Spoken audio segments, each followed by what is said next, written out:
Open the hood and locate the bulb.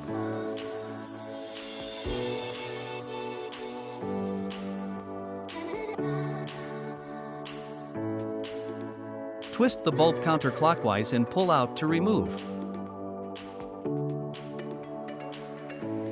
Remove the incandescent bulb from stock harness connector, and now connect the new ALA lighting LED bulb and test it. Our new canvas LED turn signals bulbs causes no hyperflashing for most vehicles.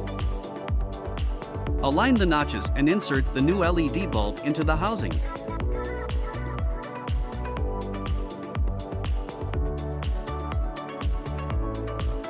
And twist clockwise to lock.